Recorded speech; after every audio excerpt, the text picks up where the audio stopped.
Sziasztok! Megnézzük az ikerlángokat, mit lehet tudni az ő jelenlegi helyzetükről, hol tart a kapcsolatuk. Az én nézőpontom szerint ikerláng az csak egy férfi és egy nő kapcsolódása lehet, az ikerlángi kapcsolódás, és az én nézőpontom szerint ők kifejezetten a szellemi-lelki fejlődésüknek a céljából találkoznak, amelynek nem feltétlen következménye az, hogy emberi létükben egy párt alkossanak és beteljesedjen az emberi kapcsolatuk, viszont az biztos, hogy az ő kapcsolódásuk különleges, amelynek oka az, hogy találkozásukkor megérzik, megismerik, megízlelik az isteni energiákat, ami emberi környezetben semmihez sem hasonlítható, és utána ez az energia, illetve ennek ez utáni vágy az, ami őket egymáshoz húzza, bárhol is legyenek és bármit is csináljanak.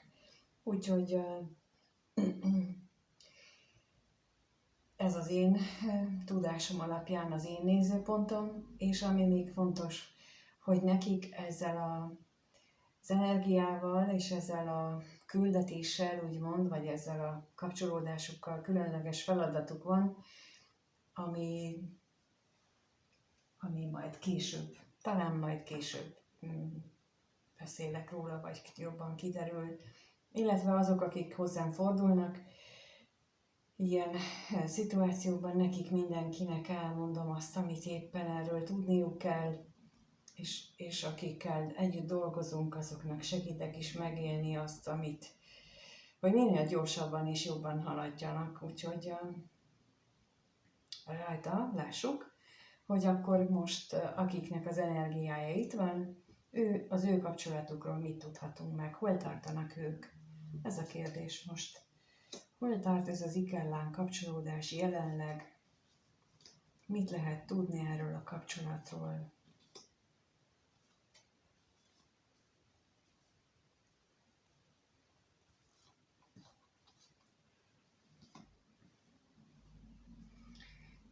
Hát lehetséges, hogy a kapcsolatuk az pillanatnyilag hát elég sok őszintétlenség is övezheti a kapcsolatukat, vagy legalábbis ők magukat. Tehát az ő környezetükben lehet, hogy sok hazugsággal és félrevezetéssel találkoznak. Tulajdonképpen ez is az egyik célja, hogy ők elkezdjenek végre tisztán látni a saját élethelyzetüket illetően, illetve azt illetően, hogy ők miért is születtek, mi az élet, illetve sors feladatuk. A kettő nem ugyanaz, nagyon sok minden feladattal is érkezünk a Földre, úgyhogy, de az élet és sors feladatot az nem ugyanazok, azok mások, és mindenkinél több van, de van akinél csak 2-3, van akinél meg 5-6, attól függ, hogy a lélek, a szellem, amikor leszületés előtt mit vállal be. Viszont ez az ikerláng kapcsolódás, azon túl, hogy nagyon sok nehézséggel néz szembe, azon túl úgy látom, hogy egy nagyon erős is, mármint egymás iránt erős az elköteleződés, de sok félelem is lehet itt. És megnézzük akkor a féltékenységet, hogy mi ez a félelem.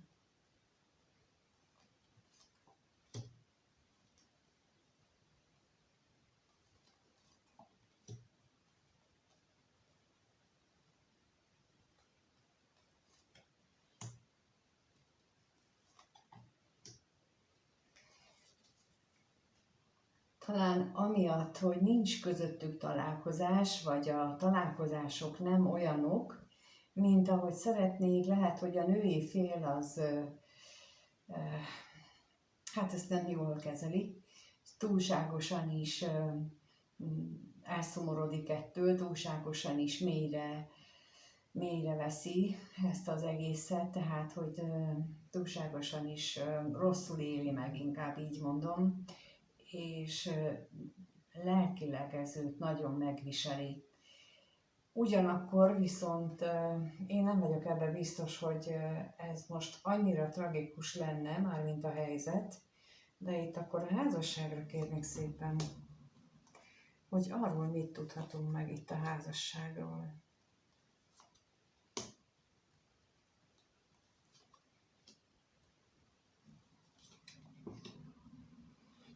Mert hogy gyakori ilyen kellánkapcsolódásnál, hogy egyik vagy másik fél is kapcsolatban van, tehát hogy mind a kettő párkapcsolatban van, és úgy találkoznak, és ez egyfajta nehezítés, de mint mondtam, nekik nem feltétlenül az a feladat, az élet feladatuk, vagy a sors feladatuk erre az életre, hogy ők egymással éljék meg a hétköznapokat.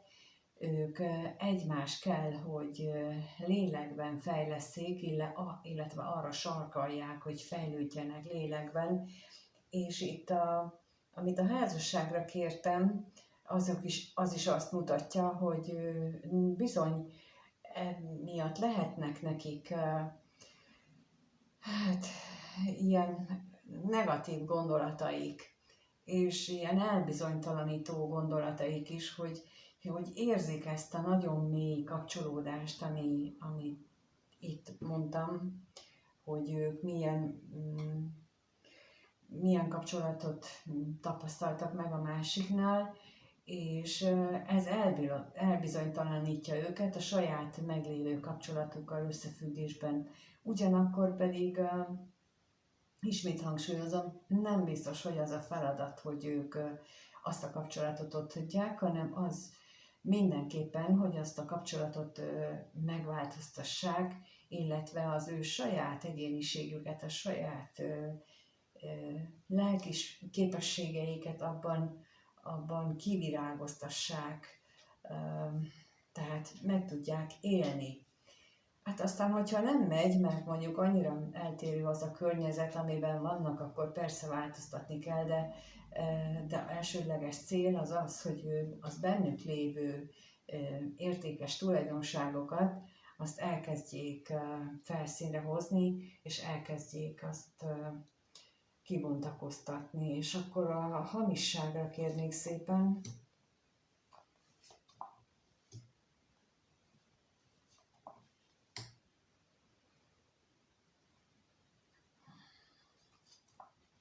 Lehetséges, hogy,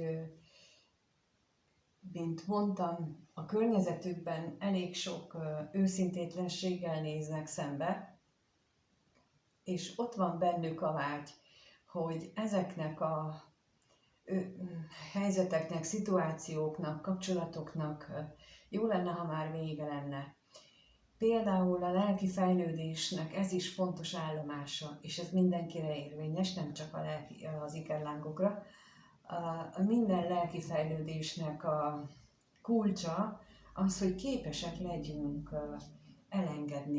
legyünk elengedni azokat a dolgokat, embereket, amelyekről érezzük, hogy visszahúznak bennünket, amelyek megakadályoznak bennünket abban, hogy azzá váljunk, akit ott belül valahol érzünk, hogy vagyunk. Lehet, hogy nem vagyunk tisztában azzal, hogy mire vagyunk képesek. Lehet, hogy semmit nem tudunk magunkról, de tudjuk, hogy nem ez vagyok, akit élek. Tehát ez nagyon nem én vagyok, amit csinálok. És például, hogyha aki horoszkópot néz, ugye az aszcendens mutatja meg azt, hogy ki vagyok én a világ szemében, tehát a világ kinek lát engem, és erre pakoljuk rá a szerepeinket, a maszkjainkat, erre a horoszkópi, vagy az aszcendensünkre, az aszcendens jegyre pakoljuk rá egy csomó ilyen szerepet, amit a felnövekedésünk, a gyermeki korunkban és később is, amit megkívánt tőlünk a környezetünk, itt a megfelelési kényszernek megfelelően alakítottuk ki a különböző szerepeket. És ezt olyan jól szoktuk csinálni, hogy nem is ismerjük, vagyis nem is tudjuk, hogy ki van alatta. És ezért is van például az aszcendens jegyre gyakran csak az élet második felében kezdünk ráismerni, vagy kezd ránk jellemző lenni, mert addig ez a sok szerep, amit magunkra veszünk, az eltakarja, és mi magunk sem látjuk. Viszont itt azt érzem, hogy ők ezt szeretnék, hogy szeretnék lepakolni, szeretnék, ha ezekből a szerepekből már lepakolhatnának magukról, és ezt mind a kettejüknél érzem. De hát ez meg vele jár, mint mondtam, ezzel a kapcsolódással, hogy ők szeretnének megtisztulni, tisztán látni saját magukat és a kapcsolódásokat, hiszen ez az egyik célja a találkozásuknak. És akkor megnézzük, hogy ők mit gondolnak egymásról. Most már látjuk, hogy ők a feladatot magát ilyen ösztönösen érzik, hogy mi az elsődleges feladat, hogy ők megtisztuljanak, megtisztítsák magukat a sok maszktól, a sok szereptől, amit játszanak, és ez lehet úgy is persze, hogyha elfogadja a környezet, hogy azokat nem nagyon kell leselejtezni, mondjuk így, de hát, hogyha nem fogadják el azt, hogy hogyan változik az egyén, akkor van, amikor nincs más megoldás, mint csak az, hogy eltávolodni tőlük.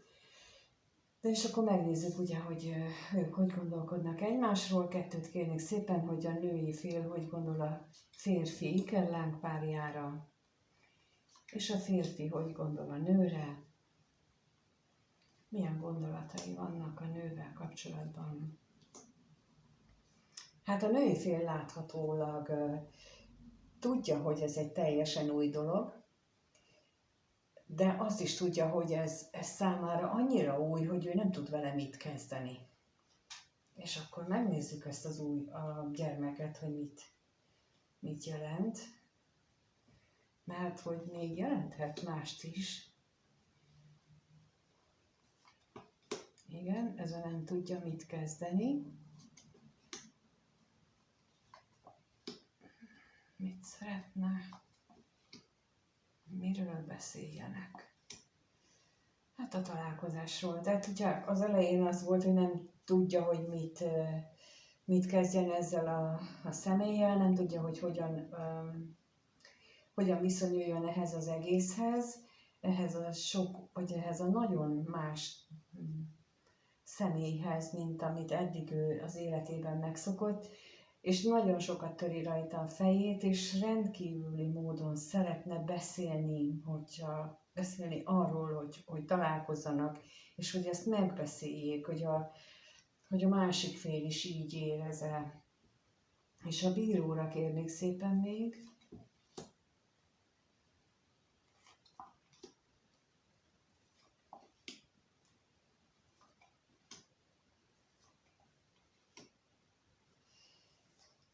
Amit még itt jön közben, hogy ez eléggé jelentős különbség, ez a kapcsolódás abból a szempontból is, és ez látható itt, hogy ahogy eddig viszonyult például így a beszélgetésekhez, vagy például a környezethez, az most nagyon-nagyon más, és hirtelen változnak meg körülötte dolgok, tehát ilyen, mondok erre egy példát, hogy eddig a családjával, a rokonaival, a társával mondjuk meglehetősen felszínes beszélgetéseik voltak, és például a mély érzéseiről ez a női ikerláng sosem beszélt. Tehát nem mondta el, hogy őt zavarja ez vagy az, mert nem gondolta, hogy ez lehet.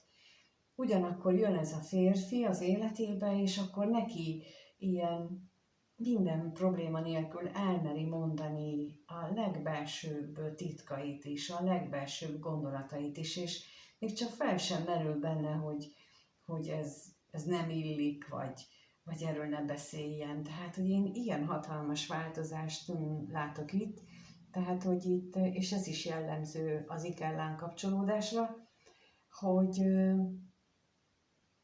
hogy így teljesen képesek megnyílni egymásnak. Nagyon-nagyon különleges módon.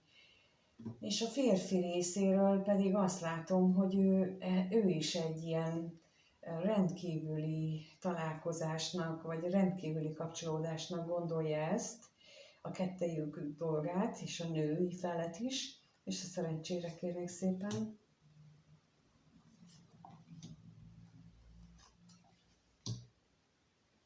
És az utazásra is kérek, hogy milyen változások vannak itt.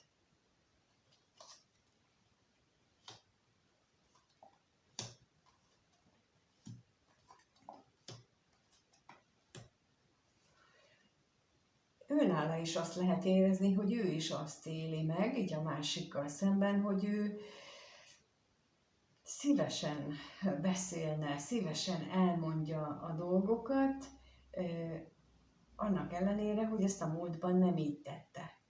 Tehát, hogy ez a múltbeli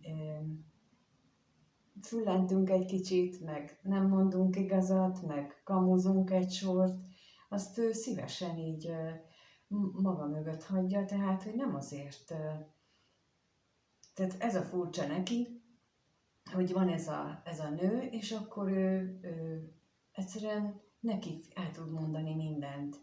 És nem számít, hogy szegénye vagy gazdag, mégis úgy érzik, hogy ők valami nagy érték a másik szemében. Ő maga is, meg ő neki is a másik. Tehát, hogy itt az is látszik a férfi részéről, hogy ő neki ez egy nagyon értékes dolog, és ő ezt így éli meg. Na, lássuk akkor, hogy hogyan éreznek egymás iránt, milyen érzéseik vannak egymás iránt. Erre vagyok kíváncsiak, hogy mit éreznek egymás iránt ez az ikerláng pár, milyen érzéseik vannak. Kettőt kérnék szépen, tehát először, hogy a nő mit érez a férfi iránt, hogyan érez iránta. És a férfi mit érez a nő iránt.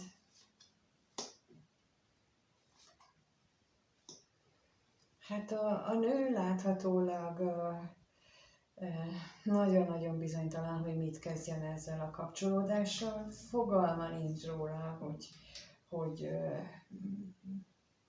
belekezdjen, ne kezdjen, vagy mi ez egyáltalán, csak azt tudja, hogy betegségre kérnék szépen, mit tud, mi az, amit biztosan tud.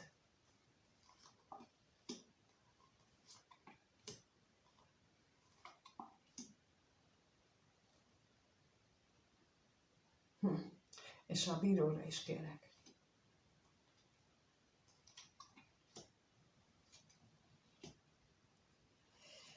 Amit biztosan tud, hogy ő mindenképpen szeretné ezt a kapcsolatot, bár egyes esetekben, ugye, mint mondtam, ott van a meglévő kapcsolat, és ott a akadály a vállásként, tehát a vállás mint olyan az akadály lehet az ő érzéseiben, tehát ameddig nincs vállás, illetve már maga a gondolat arra, hogy elválni, már az is akadályt képezhet. Tehát, hogy ő nem biztos, hogy ezt valaha is gondolta, hogy ő azt a kapcsolatot otthagyja. És akkor itt megnyugtatom megint, aki ilyen helyzetben van, hogy nem kell otthagyni. Nem azért jön létre egy ilyen kapcsolat, hogy ha van egy jól működő párkapcsolatom, akkor ezt ott kell hagyni, mert hogy jött ez a másik nem ezért jött, ez azért jött, hogy ébresszen téged. És a bírónál is ott van, hogy ettől függetlenül viszont nagy szomorúságot él meg, mert hogy ott van ez a mély szeretet benne. De, mint ahogy az elején mondtam, ez a szeretet az isteni szeretet. És ezt senki más nem tudja megadni, csak az a másik személy, de az is csak akkor, hogyha mellette nincsen bűntudatod. Tehát, hogy ezt úgy kell megoldani, az ikellán kapcsolódásnak az a lényege, hogy itt nem tud beteljesülni a dolog, hogyha mellette bűntudatot kreál az ember. Tehát, hogy most van egy jól működő kapcsolatom, és megtalálkoztam egy másikkal, ami ki tudja, hogy milyen lesz, és akkor azt a jól működőt most ott hagyom, és akkor emiatt bűntudatom lesz, na az úgy nem fog működni. Egyik irányból se. Tehát ezt így ennek a hátterében akkor fog minden működni, hogyha elkezdődik a belső átalakulás, a lelki fejlődés, amiért ez a találkozás létrejött, és az fogja majd meghozni az eredményt. És a férfinak az érzéseinél pedig az látszik, mintha itt a női fél lehet, hogy idősebb vagy érettebb, és ez bizony aggodalommal tölti el, és akkor most itt az özvegyasszonyra kérnék szépen, hogy mi ez az aggódás.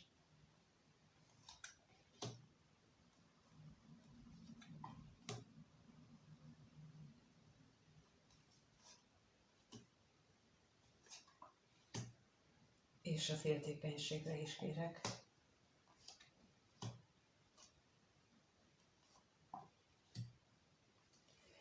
Hát az aggodalom az egyrészt az, hogy nincsenek együtt.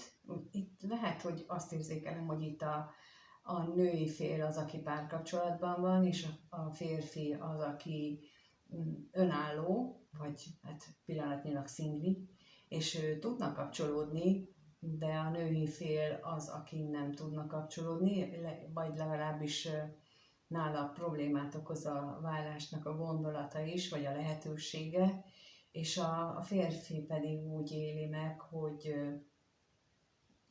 a távolság kettejük között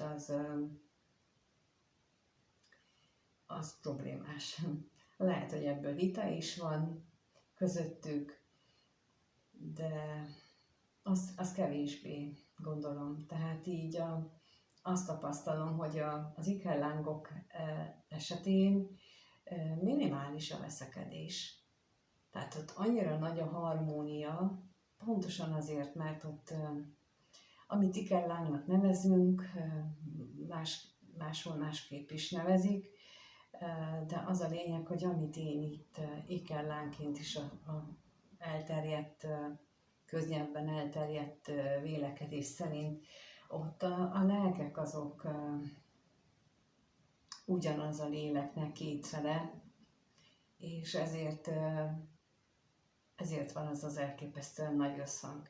Tehát, hogy így nem tudják úgy megbántani a másikat, vagy nem tudja a másik őket úgy megbántani, hogy valódi haragot, vagy negatív dolgot érezzenek iránta, még akkor sem, ha például saját magával nincs jóban, tehát hogyha nem becsüli túl sokra egyik vagy másik önmagát, még akkor sem tud az ikerláng párjára negatív érzéssel gondolni, csak a tiszta szeretetet érzi. És ettől is különleges ez a kapcsolódás, hogy csak a tiszta szeretet van meg közöttük, de hát erre van szükség ahhoz, hogy ők elkezdjenek fejlődni, és betöltsék a feladatot, amiért ez a kapcsolódás így létrejön, vagyis megtervezték a leszületés előtt.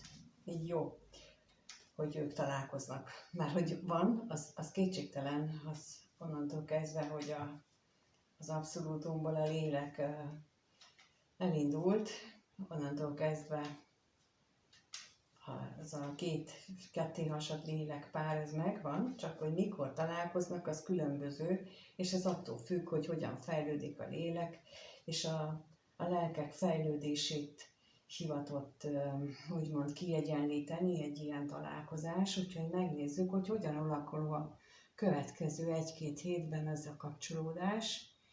Elkezdenek elégre dolgozni magukon, vagy dolgoznak-e már?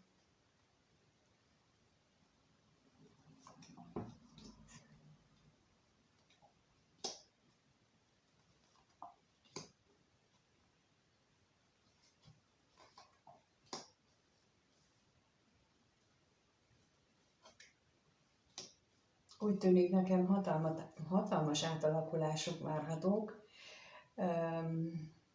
Lehet, hogy abban a tekintetben is, hogy átgondolják azt, hogy mi az értékes a számukra, mi az, ami értéket jelent valóban, és lehet, hogy erről beszélnek is. Mint ahogy mondtam az előbb, mindenről tudnak beszélni, tehát számukra nincsen tabu.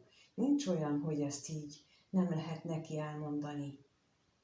Mert ő nem fogja kinevetni a másik fél, mint ahogy mondtam, hogy itt nincsen negatív érzés, nincsen olyan, hogy nem értené meg, mert ez olyan két lélek, akik a tökéletes harmóniát képesek megvalósítani, bármennyire is emberként egyáltalán nem ismerik egymást, és akkor most itt a halálra kérnék szépen, hogy ez mit jelent itt ez az átalakulás.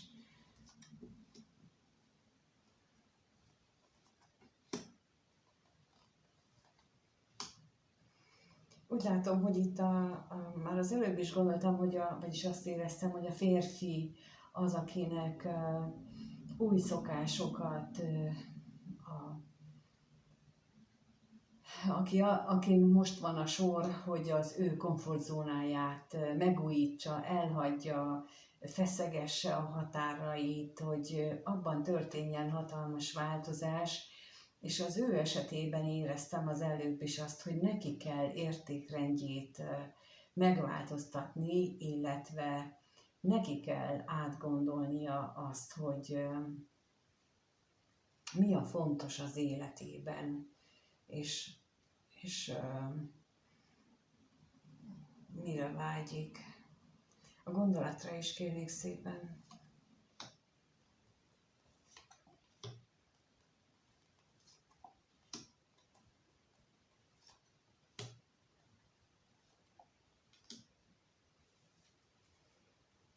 Rengeteget gondolkodik azon, hogy mivel ez a kapcsolódás úgy áll, ahogy bizonytalan itt a kimenetel, bizonytalan, hogy hogyan alakulnak a dolgok, ezért bármennyire is mély benne a szeretet érzése, és bármennyire is ott van az a mély kötődés, mégis hátra kéne hagyni, gondolja ő, de hát ezt nem lehet hátrahagyni, tehát ezt így megmondom, ha ilyen nézőm nézi, hogy ezt a kapcsolódást csak úgy nem lehet hátrahagyni, ha valódi kellemkapcsolódásról van szó.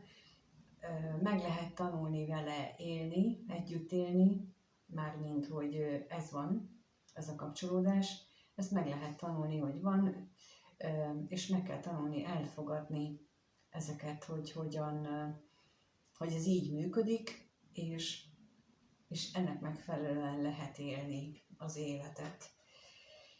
És az üzenetre kérnék szépen még itt, hogy mit tudhatunk meg az üzenetről.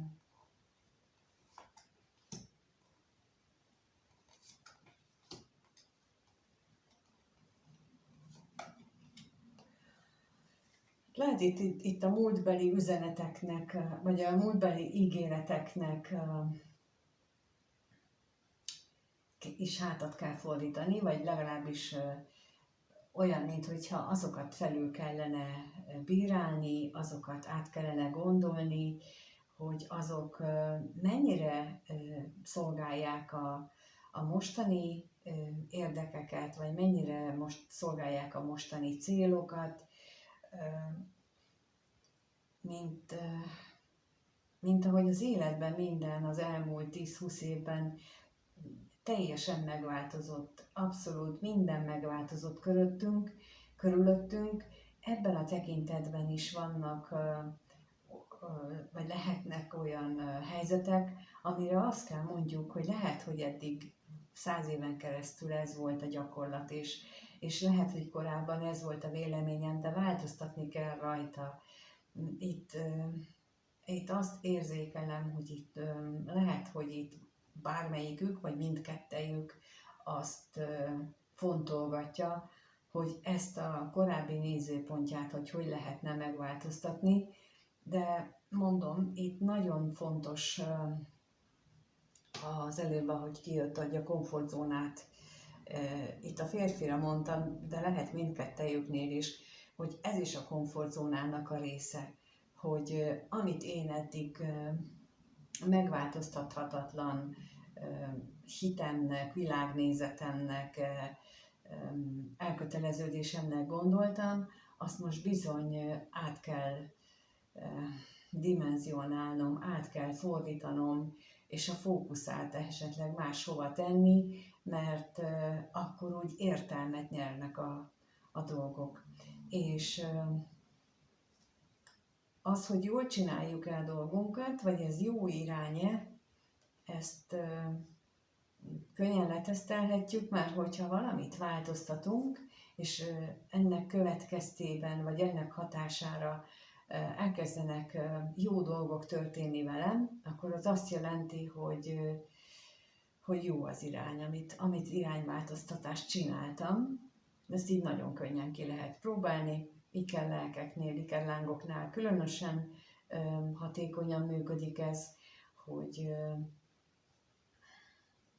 hát konkrétan tudnak olyat csinálni az égiek, hogy ahhoz, hogy ezek az ikerlángnak például találkozzanak, vagy együtt legyenek, akkor mondjuk égből pottyan pénz, hogy ők ezt meg tudják valósítani, amire majd szükségük lesz. Tehát, hogy ilyennel is találkoztam már, és akkor ezt így idézőjelben mondtam, az égből pottyan a pénz, tehát egy ilyen lehetetlen helyről is érkezik, csak azért, hogy ő nekik ne éppen azon legyen a fókuszuk, hanem át tudják helyezni egymásra, és egymással tudjanak foglalkozni. Szóval ilyen módon is megnyilvánul, hogyha jó irányba haladnak, és ha nem, akkor például a találkozásokat megtiltják, állandóan közben jön valami, nem jön össze a megbeszélt találkozás, szóval mindig történik olyankor valami, na ez azt jelenti, hogy akkor, hát az akkor nem jó irány, vagy egy rossz kolléganőt kapok, akkor az megint azt jelenti, hogy hát ez nem éppen a legjobb irány, nem a cél felé vezető irány. Persze ennek ellenére mondhatjuk, hogy mi ennek ellenére ezt választjuk, csak akkor ne csodálkozunk a nehézséggel, még több nehézséggel találkozunk. Aki ikerláng kapcsolódásban van, úgyhogy nekik most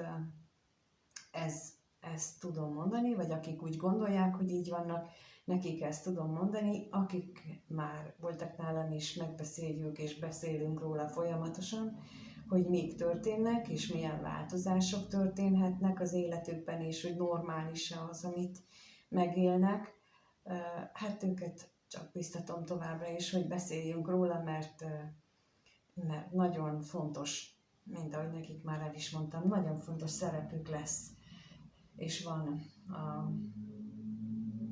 az ő életüknek, úgyhogy ha valaki úgy érzi, hogy ő is ilyen különleges kapcsolódásban van, akkor szívesen látom egy konzultáción, a leírásban megtaláljátok az elérhetőséget, mert egy csomó minden van, amit erről még tudunk beszélni, segíteni, hogy hogyan lehet egy ilyet túlélni, hogyan lehet egy ilyet megvalósítani, mi az, amit kell tenni, például mi az, hogy lelki fejlődés meg álljon bele a dolgába, ez mit akar valójában. Alapvetően azt akarja, hogy a teremtő felé fordulás az elsődleges, az alázat a teremtő iránt, és amit sokszor elmondok, hogy nem kérünk a teremtőtől semmit, csak köszönünk, hogy van, és elfogadunk, amit ad, és csak ennyi, hogy a teremtő nem azért van, hogy segítsen nekünk jobb életet, vagy akármit, hanem amit ő akar adni, adja, és mi elfogadjuk.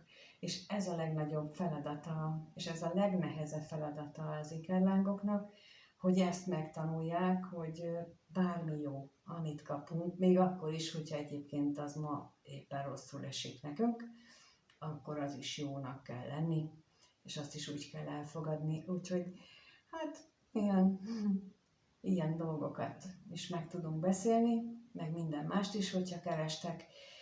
És köszönöm szépen, hogyha itt vagytok és megnézitek. Köszönöm, ha megírjátok kommentbe, hogy ti miket tapasztaltok, hogy van-e ilyen megélésetek. Most különösen az érzelmekre helyeződik a hangsúly, amikor ezt a videót készítem, mármint az égi energiák tekintetében, tehát hogy itt a komfortzóna, szembesülés a szerepeinkkel, a játszmáinkkal, ez most egy ilyen időszak, úgyhogy erről is nyugodtan írhattok, és köszönöm, ha ezt megteszitek, a lájkot és feliratkozásokat is köszönöm, hogy hát, ha így ennek hatására eljut olyanhoz is ez a videó, aki ilyenben érintett, de még erről sosem hallott, és talán így felajánlja neki a YouTube, és akkor így talán ő is ráeszmél, hogy lehet, hogy ebben vagyok, mint ahogy néhányan így meg is kerestetek már. Köszönöm mindenkinek, és minden jót kívánok, sziasztok!